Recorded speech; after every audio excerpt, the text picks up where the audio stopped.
Hello friends, Koolio here, and welcome back to the channel. Today guys, we're jumping in and we're going to be trying out a brand new hero collector called Heroes War Counterattack. Now if you guys enjoyed today's video and want to see more videos like this, make sure to hit the like button and subscribe to the channel. Now it has been a couple of days since I've actually gone ahead and posted a video, and the reason why that is I just got a brand new computer set up and I've been trying to figure out how to get everything set up using my new computer, as well as our whole house got hit really hard with like sickness, COVID, whatever.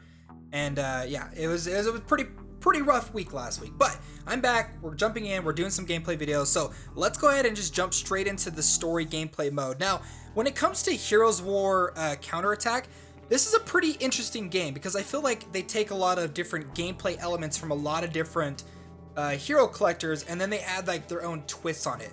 Whether it's gameplay, whether it's summoning, character building, everything in this game sort of has like a little bit of a twist to make it stand out compared to other hero collectors out there. So first of all, let's go ahead and just jump into this little kind of story stage mission that I'm playing.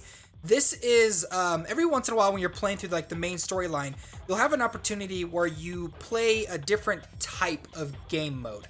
They're very similar to like the main storyline itself, but it kind of adds a little bit of extra story to it. I don't know, like for example right now we have to go through and defeat these three little stages right here.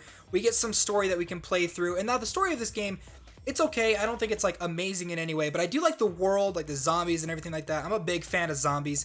Let's go ahead and we're just gonna skip this, go straight into combat, go ahead and auto select our team, and then just jump straight in, and I'll show you guys the combat. Because again, this game takes gameplay elements from other games and sort of adds its own twist to it. And so when you get to these sort of story mission modes, sometimes they have different objectives that you need to play. Sometimes they have like bosses or different ways that you can kind of maneuver the map and stuff. So for this one, we're just going to jump in. We got to defeat these enemies. Now, when it comes to the gameplay of this game, where I think it's actually pretty cool. I really like the strategy that this game is going for. It's unique. Now you have all of your teammates on one side, you have all of your enemies on the other side. You can move them around. There's a short distance that each enemy or each hero can move. I think some heroes can move a little bit farther than others, but not 100% sure on that. So basically what we can do is we can go ahead and we can move her so she's now in range of the enemy, and then we can use one of her attacks, rebounding bullet, strike, and there we go. So we do the basic attack. Now we can move this guy around. Now some of your abilities will actually have AoE effects, and so you can actually get some pretty interesting combos and ways that you can like heal your teammates, buff your teammates, debuff enemies and stuff, and I really like it. Now, a lot of the time you're probably just going to jump in and do auto gameplay, but we're going to go ahead and just do this and do some manual gameplay so I can actually show you guys. Now, where the game gets its name, Counterattack, is all of your heroes have an ultimate ability. Now, in order to unlock the ultimate ability, you do need to have a rage card equipped onto them, which I'll get into in just a little bit. But once you have your ultimate ability, your counterattack, your rage ability, whatever, once it has full mana, full energy, whatever it's called, you can then activate it to actually counterattack a lot of the enemy's abilities. So this, now she has the ability to heal. We'll go ahead and select that, and you can see there's kind of like a line that will pop up. And so what I can do, if I can actually line her up just right, I can actually heal two of my teammates at once. Now I think I might have missed one of my teammates, but I do think it's pretty cool that like there's ways that you can make your abilities like more powerful, and the strategy behind this gameplay I really like. So we're gonna go ahead and just turn on auto combat so you guys can see what the main auto combat is gonna look like. But I'm really interested to see like how high-end PvP and high-end like PvE combat in this game is going to turn out, because I think it's like I really like the combat system in this game. I think it's super unique, super interesting.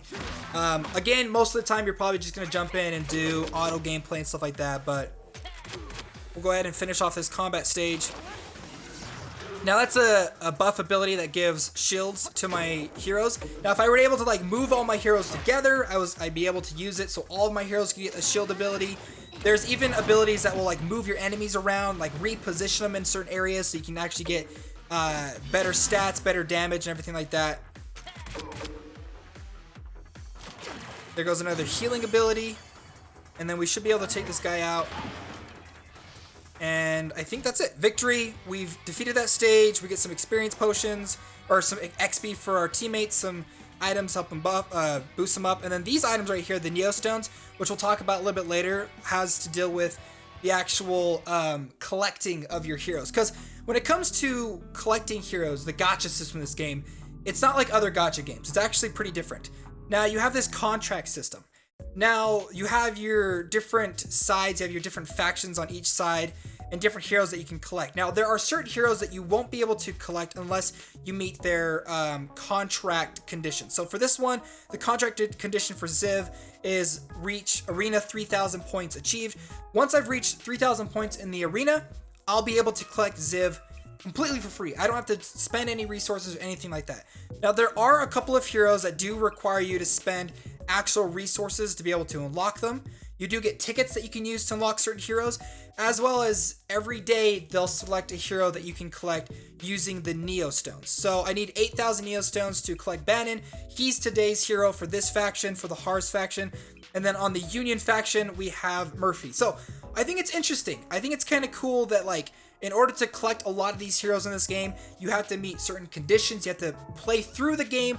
It's not so much about, like, getting lucky enough to get the hero that you want. If you want a specific hero, you can work towards that specific goal to unlock that specific hero. So I like it. I enjoy the hero collecting system in this game, but that leads me into what the actual gacha system in this game actually is, which is the card draw system. Now, when you first jump into the game, it will actually give you a 30 times 10 draw. Like, if you've ever played Epic 7 where you can jump into the game, it gives you 30 10 times summons, and you can select which one you want. You just, if you get one that you don't like, you can re-roll again until you eventually get one that you like, but you only have 30 times you can do that. Now, the game does that for you in this, okay? Now, I will do some summons a little bit later, just not right now, but the gacha system in this game is centered around the cards. Now, the cards are actually really important. So, if we go ahead and take a look at the heroes that I have, for example, Amy here, I have 2 cards. You have, I'm just going to call them the Hero and the Fury card. I believe that's what it's called for all of them. So if we go ahead and take a look at this card, the skill cards for these. Now, the main skill card I have right here, this is specifically for Amy, for this character. Now, once you get that card for the character, it'll actually boost, like, all of the stats of your skills for that character. Now, some of them I don't think I have. So, for example, here, this is Griselda. I don't have a card for Griselda that I can equip in her hero skill card, which means I'm actually going to lose out on a lot of stats for this character. So for example, this one right here, if I were to equip this onto my Demon Horn character guy, it gives me damage plus 19%, damage plus 17%, damage plus 25% to all 3 of those skills. So it's really, really important to get the cards for the heroes that you have. So if you're going through and you're going to be re-rolling on this game, I highly recommend that you get cards for the heroes that you start out with, because most people in the game are going to start out with, like, the exact same heroes for, like, at least the first day or 2. So make sure to get the cards for the heroes that you have on your team, because those damage boosts are really, really nice. Now, the thing is you'll notice I have a rare version, an SR version of the same card. It's because there are different rarities of the same card. You can combine cards together to increase their rarity, so you're going to be summoning a lot of cards in this game, fusing them together. It does take a lot of cards, though, so do keep that in mind. Now, you're going to want to get the highest rarity cards that you can. Now, the highest one I have right here is an SSR. You can see it gives 29%, plus 21%, and then plus 20% for the protection. So those hero cards are important because it gives a massive boost to all of your abilities. But those aren't the only cards in the game. Now, if you want to unlock an ultimate, the counterattack ability for your hero, you're going to need to select a, let me go back. You're going to need a rage card. Now, these rage cards, once you equip them, it will unlock the counter ability, so your counter attack ability, your ultimate ability for your character to use, as well as it will give certain bonuses to, like, the overall damage. So if I were to swap out these 2 rage cards, I'd get plus 11.9% boost to the counter ability for Amy here.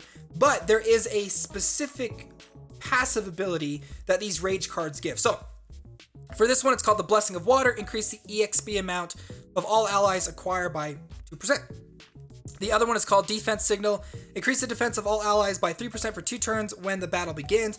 Only the highest effect will be applied if there's the same effect. So that's kind of how you build your characters. There are equipments. There is equipment in the game There is exclusive equipment. There's also another way that you can go about upgrading your characters, which I actually think is really interesting, is this ability system. Now you'll get these specific promotion materials. You'll also get medals that you can use to power up specific stats of heroes. So it's another way to further customize your character. So for example here, Amy is a ranger. She does range DPS. I believe she also does some healing as well, but you're gonna probably want to do a lot of attack, probably a lot of crit, and maybe some penetration rate. So if I want to go through and upgrade, let's say, her crit damage, I would use some of the power-up materials, these medals that you get through play. There is a random chance on how far it'll power up, but if you get it all the way up, you'll then be able to promote it, further promoting it to the next stage, and now it's a B rank, and then I can go through and continue to power it up. 3.7%, keep going, 4.7%, 5%, so we got it up, and then let's go ahead and promote it again. And that gets us up to an A rank. So I like this sort of stat manipulation system where it's up to you on how to really fine tune the details of all of your heroes. I like the skill system and how you have to have like certain cards to unlock for your characters to make them more powerful. I like the way that you unlock characters. I like the way that you upgrade their stats. They take a lot of stuff in this game, a lot of stuff in this genre, and just kind of adds a further twist on top of it. So I like it. I think it's interesting. So let's go ahead and actually do a card draw, show you guys what that kind of looks like. We've got the event one for Tarek here. I don't actually have Tarek unlocked. Let's go ahead and do this and see if we can't get lucky. Cross your fingers for an SSR draw. Looks like we did not get one.